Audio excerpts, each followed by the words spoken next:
Lower middle class family, তাই বেসরকারি কলেজে পড়ার সামর্থ্য নাই আমার। প্রাইভেট দাম দেখেই তো আমার মাথা ঘুরে গেছে, কিভাবে কি করব। কেউ না থাকলে এসিএস আছে। এসিএস এ আমি প্রথম দিক থেকেই জার্নি জয়েন করছিলাম আর কি। একটা লোয়ার মিডল ক্লাস ফ্যামিলি না হলে আসলে বোঝা যায় না যে স্বপ্ন দেখাটাও যে একটা অপরাধ হইতে পারে। ভাই আমার অবস্থা হয়েছিল সেরা খাতায় শুতে লাখ টাকার স্বপ্ন, এরকম অবস্থা। এই এলাকা থেকে আমি প্রথম বুয়েটিয়ান। ভাই জীবনের সবচেয়ে বড় মোটিভেশন হচ্ছে আমার বাবা মা। আসসালামু আলাইকুম ভাই ভাইয়া। শাকিল হাসান শোনা আমি যাচ্ছে, শোনা যাচ্ছে তোমাকে। আমি বুয়েটে 409তম হয়েছি, এবং অপূর্ব দাদা বললো রুয়েটের রেজাল্ট দিয়েছে, তো রুয়েটে চেক করলাম 693তম আসছে ভাইয়া। বাহ। অনেক ভালো রেজাল্ট। তুমি কোথা থেকে কথা বলতেছো? ভাই আমি বাসায় আছি দিনাজপুর। আমার বাসা, আমি দিনাজপুর থেকে কথা বলতেছি ভাই। শাকিল, তোমার জার্নিটা যদি তুমি বলতা, এই চান্স পাওয়ার পেছনের জার্নিটা। ভাইয়া আমি ধরতে ধরতে গেলে আমি লোয়ার, মানে একদম গাধা স্টুডেন্ট বলা যায়। আমি স্টুডেন্ট লাইফে মানে প্রথমের দিকে পড়াশোনা করতাম না, ঘুরে বেড়াতাম, মানে পড়াশোনার প্রতি কোনো মনোযোগ ছিল না আমার। ফ্যামিলি হচ্ছে লোয়ার মিডিল ক্লাস। দেখলাম আমাকে কেউ মানে টাইম দেয় না, তো দেখলাম কিছু একটা করতে হয়। আমি ম্যাথে একটু মোটামুটি ভালো ছিলাম, তো দেখি ম্যাথে অনেক সুযোগ আছে। তো আমি মোটামুটি আস্তে আস্তে ম্যাথের দিকে একটু অগ্রসর হইলাম। এসএসসি, মানে এসএসসির আগ পর্যন্ত জিএসসি আমার ক্লাস আসেনি। তারপর পদার্থ রসায়নে একটু ভালো মতো পড়াশোনা করলাম। না, আমার এক ফ্রেন্ড আমাকে আবার অফার দিল তাকে পড়ানোর জন্য। এসএসসি সময় আমি একটু পড়াইছিলাম ভাইয়া। তারপর এসএসসি পরীক্ষা দিলাম। এসএসসি পরীক্ষা দিয়ে আমার কেমিস্ট্রিতে একটু মোটামুটি খারাপ হয়েছিল।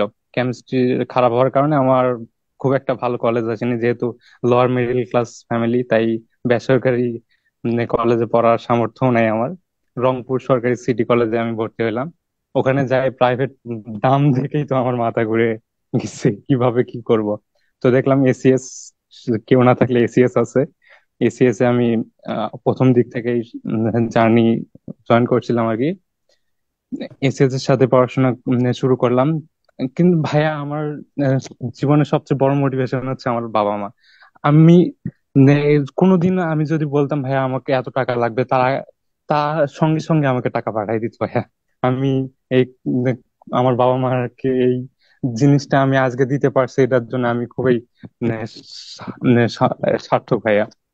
আজকে আমার বাবার মুখে হাসিটা এখনো মনে আছে ভাইয়া। একটা অনন্য শান্তি ভাইয়া। ভাই আমার মেকানিক্যাল ইঞ্জিনিয়ারিং আসছে বুয়েটে। মাশাল্লাহ, আমার খুব ভালো লাগতেছিল আর কি তোমার কথাগুলো শুনে। এন্ড আঙ্কেল আন্টি কি এখন ঘুমাই গেছে? হ্যাঁ ভাইয়া, আমাকে ঘুমাইতে যাইতে বললে কিন্তু ঘুম তো আসতেছে না। তারপর না, এই দেখলাম রাত এখানে। ঘুম আসার মতন রাত না কোনোভাবেই। এন্ড তুমি তোমার যে পরিস্থিতি থেকে, তোমার ফিনান্সিয়াল ফ্যামিলির কন্ডিশন বললা, সেখান থেকে যে এত বড় স্বপ্ন দেখতে পারছো এবং স্বপ্ন দেখতে পেরে স্বপ্নটা পূরণ করতে পারছো, এটা অবিশ্বাস্য। এবং মানে তুমি তোমাদের মানে তুমি অনেক সহজে বলছো জিনিসগুলা যে আহ, এই তোমার বিভিন্ন সময় স্বাভাবিকভাবে একটা লোয়ার মিডল ক্লাস ফ্যামিলি না হলে আসলে বোঝা যায় না যে স্বপ্ন দেখাটাও যে একটা অপরাধ হইতে পারে, বা স্বপ্ন দেখা দেখতে। হ্যাঁ ভাইয়া আমার অবস্থা হয়েছিল সেরা খাতায় শুতে লাখ টাকার স্বপ্ন, এরকম অবস্থা।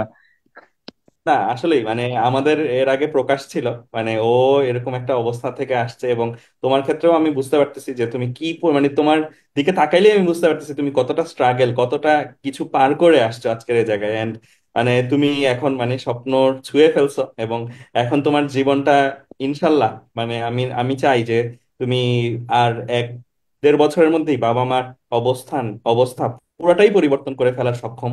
মাসাল্লাহ, আঙ্কেল আন্টি তোমার মতন একজন ছেলে পাইছে, এটা একটা বিরাট প্রাপ্তির বিষয় আসলে। মানে অনেকে হয় কি যে এই ফ্যামিলি গুলো থেকে মানে বড় স্বপ্ন দেখতে পারেন এবং তারা ভাগ্যটাকে মেনে নেয় যে আচ্ছা এটা আমার জন্য না, আমি হয়তো এটার জন্য যোগ্য না, এবং সে হার মেনে নেয় আগেই।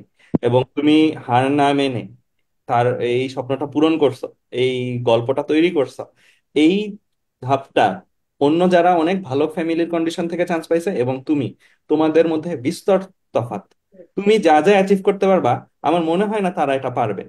কারণ তুমি তুমি লোয়েস্ট পয়েন্টটাও দেখে আসছো লাইফে, তুমি হাইয়েস্ট পয়েন্টটাও টাচ করতে তোমার মানে তোমার সাহস, তোমার রিস্ক নেওয়ার ক্যাপাসিটি থাকবে অন্যরকম।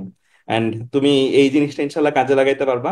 মানে আমি খুব খুশি হই আর কি যে এরকম ছেলে মেয়েরা যারা যাদের থেকে আসলে এই স্বপ্নগুলো দেখতো না, তারা এই স্বপ্নগুলো যখন ছোঁয়, এবং তাদেরকে আমি আসলে চাই আমার জায়গা থেকে তাদের জন্য যদি জীবনে আরো কিছু করা যায় সেটা আমরা হেল্প করি। যেমন প্রকাশ কিন্তু অভির সাথে আমাদের সাথে এরপর থেকেই কাজ শুরু করছে, এবং কাজ শুরু করে কিন্তু প্রকাশ মানে আলহামদুলিল্লাহ অনেক ভালো করছে, এবং এখন তো ও মানে পুরোই চেঞ্জড, এন্ড খুবই প্রাউড ওর লাইফ নিয়ে।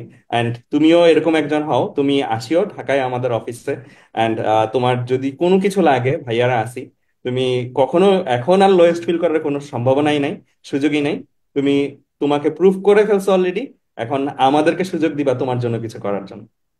হ্যাঁ ভাইয়া, আমার বাবা বলতেছে আমাদের এলাকা থেকে আমি প্রথম বুয়েটিয়ান ভাইয়া। আমার না, ফিল করতে পারতেছি, আমি ফিল করতে পারতেছি সম্পূর্ণ। And তুমি এমন এমন কিছু করবা, শুধু বুয়েটিয়ান পরিচয় না, তুমি বুয়েটিয়ান পরিচয় ছাড়া আরো এমন এমন পরিচয় তৈরি করবা, যেই পরিচয়ে তোমার এলাকার সবাই যেন তোমাকে নিয়ে আরো বেশি গর্ববোধ করে। আমি মনে করি তোমার এলাকায় মনে হয় অনেকে বুয়েট নামটাও হয়তো জানে না, এরকম হ্যাঁ ভাইয়া।